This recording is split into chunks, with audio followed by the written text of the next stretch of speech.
Hello there and welcome to my review of Spooks, The Greater Good, a spin-off film from the hit British TV series about MI-5 special agents. Now, I never watched the TV series. I did see the first season, but I've never seen any of the other 9 seasons that came after that, or the spin-off TV series either. What I remember about this show is that it came out just after 24 and it felt very much like it was jumping on the 24 bandwagon, but it wanted to be very much a British version of 24. And with all the talk over the years of a 24 movie coming to the big screen, and there's been a lot of development on that and it's never actually come off, it's quite a surprise to see this film sneaking in the back door. Even more so that it's distributed by 20th Century Fox. When the film opens and that 20th Century Fox logo comes up, it's really quite, I don't know, it's a bit ironic that the company behind 24 is now distributing the film that kind of started off by ripping off 24. Putting all that to one side, as someone who, as I say, has only seen one season of this, the very first season, I do go into this asking myself one question.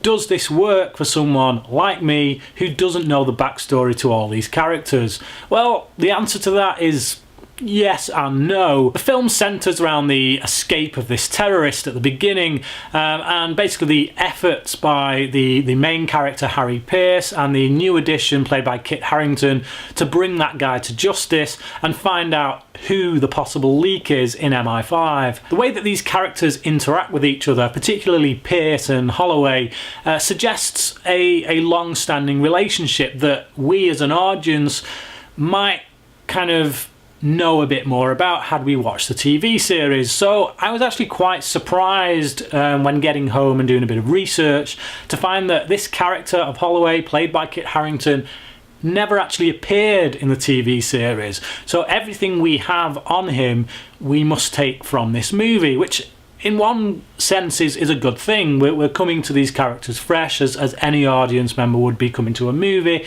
without having seen the TV series. But with that in mind, it kind of doesn't work either. The character of Holloway feels a little bit flat because, I don't know, because I am coming to the film with these expectations that these characters have this built-up history that you would know about if you were a fan of the show.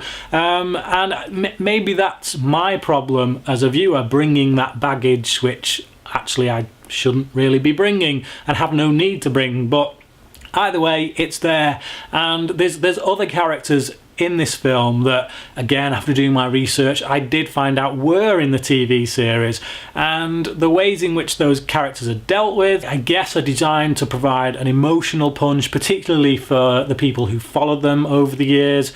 But for me, it just didn't work because I wasn't invested in them. I didn't have that history with those characters, and that's to be expected with any film that you get that is taken from a TV show. Films like The X-Files or Serenity. I mean, I watched Serenity long before I watched Firefly. It was that film that made me go back and watch Firefly. But there's the key, you see, that film did make me want to go back and watch Firefly. Whereas this film, I kind of wanted it to do the same thing. I was hoping that I would go into this because I did like the season of Spooks that I saw, the first season, and I went into this hoping that I would watch it and it would reinvigorate a desire to go back and watch all of the series. And I have to say, it just didn't really do that. From what I saw of the series, I remember the episodes that I saw actually being a bit more thrilling than this, being better than this. The film is directed by Bharat Nalluri, who actually directed the pilot episodes for TV shows such as Spooks, Hustle, and my favourite British show of all time, Life on Mars. All 3 of those shows are produced by Kudos, a British production company. They produce television, some of the best British drama on television. It stands to reason that they would bring Nalluri back to do this because he set the tone for all of their main shows, and he did a very good job with all 3 of those shows. But I feel like his hands are tied somewhat here with this film. I think he directs it well enough, but I don't think the script is quite as polished as it should be, and there's a lot of things in it that you kind of see coming, a lot of twists and turns you see coming a mile off. I just felt like there should have been a lot more action. You're taking this series which has a lot of action in it anyway, to the big screen, so you really feel like it should be upping its game, upping the ante, bigger budget, bigger effects, bigger explosions, more fight scenes, and I felt that we just didn't really get that. It was kind of beneath my expectations, if I'm honest. It is nice, however, to see a character like Harry Pearce taking centre stage, because he's not this young guy, he's not this buff kind of stud who you'd expect to see on the front cover of magazines. He's realistic, he's a character actor, he's just...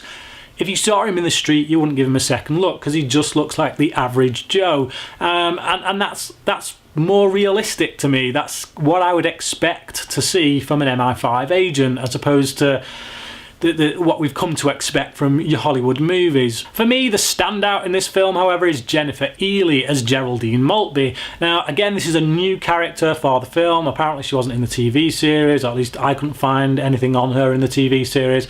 But she's a really great actress, and she doesn't get a right lot of scenes in this film, but her final scene with Pearce is a really good scene. It's very well written, and it's particularly well acted by Ehle. All in all, while this isn't a film that's going to set the box office on fire, and it's certainly not going to appear in any of your top 10 lists at the end of the year, it still moves along quite nicely. It's well acted for the most part, and it does have bursts of action that do get the adrenaline going, but I would have liked more, and for that reason I give this film a 6.5 out of 10. I'd be curious to know what fans of the TV show thought of this film, as well as people who, like me, were going into it fresh. Either way, if you're one of those, comment below, let me know what your thoughts are. And until next time, thanks for watching.